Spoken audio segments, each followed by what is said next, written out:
حاضرین ناظرین طلباء طالبات، میں معین الدین شاہین ایسوسیٹ پروفیسر شعبہ اردو سمراٹ پرتھوی راج چوہان گورنمنٹ کالج اجمیر آپ کی خدمت میں حاضر ہوں۔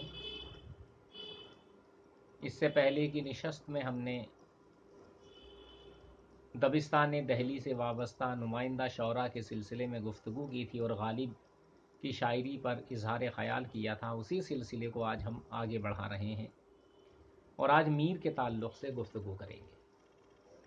میر تقی میر کا نام آتے ہی ہمارے ذہن میں ایک ایسی شخصیت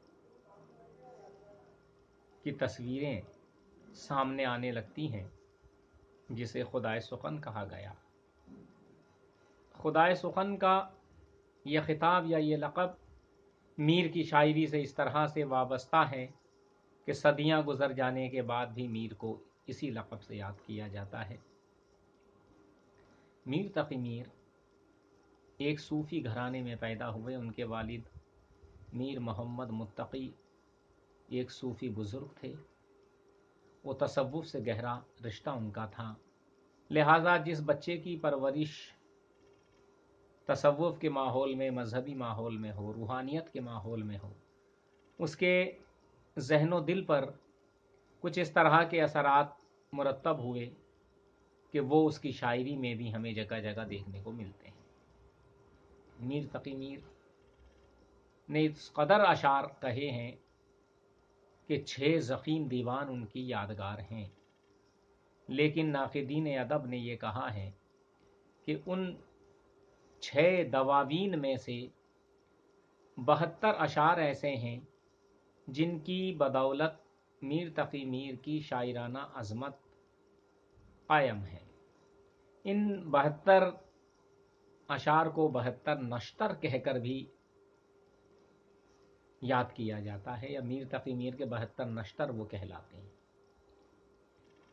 میر تقی میر نے ویسے تو مثنوی بھی لکھی ہیں، مرثیے بھی کہے ہیں، ترجیع بند، ترکیب بند، مستزاد، رباعی قطع اور بعض دیگر اصناف میں بھی طبع آزمائی کی ہے، لیکن بحیثیت غزل گو انہوں نے جو کارہائے نمایاں انجام دیے، ان کی بدولت اردو شاعری ہی نہیں، یہ کہیے کہ پوری ایشین پوئٹری میں ان کا نام نامی و اسم گرامی بڑے عزت و احترام سے لیا جاتا ہے۔ میر تقی میر کی شاعرانہ عظمت کے اعتراف میں ناقدین و محققین نے ہی نہیں بلکہ شعراء کرام نے بھی جگہ جگہ اپنے اشعار کے ذریعے میر تقی میر کی شاعرانہ برتری کا اعتراف کیا ہے۔ جیسے کہ ایک شعر میں یہ کہا گیا ہے کہ میں ہوں کیا چیز جو اس طرز پہ جاؤں حسرت، ناسخ و ذوق بھی جب چل نہ سکے میر کے ساتھ۔ فراق گورکھپوری کا کہنا ہے کہ جس کو کہتے ہیں شعر لوگ فراق، میر ہی کا شعار ہے کیا ہے۔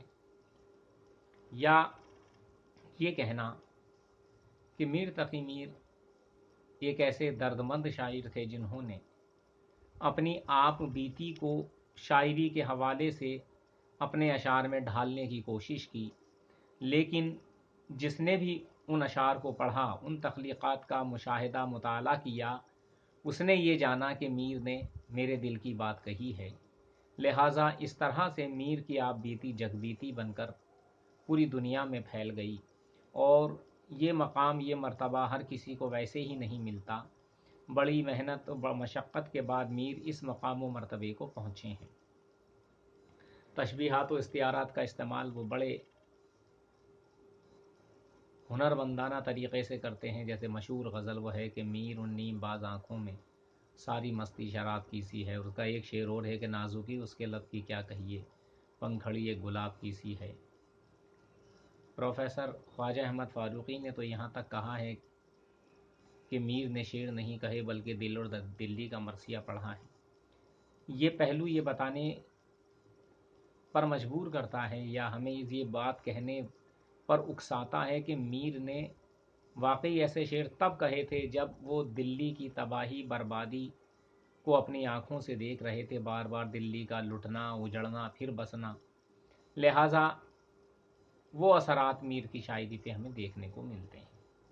میر کی شاعری کے تعلق سے ہم آئندہ کسی نشست میں اور گفتگو کریں گے، کیونکہ میر اتنے بڑے شاعر ہیں کہ وہ ایک چھوٹے سے لیکچر میں ان کی شاعری کو سمیٹا نہیں جا سکتا۔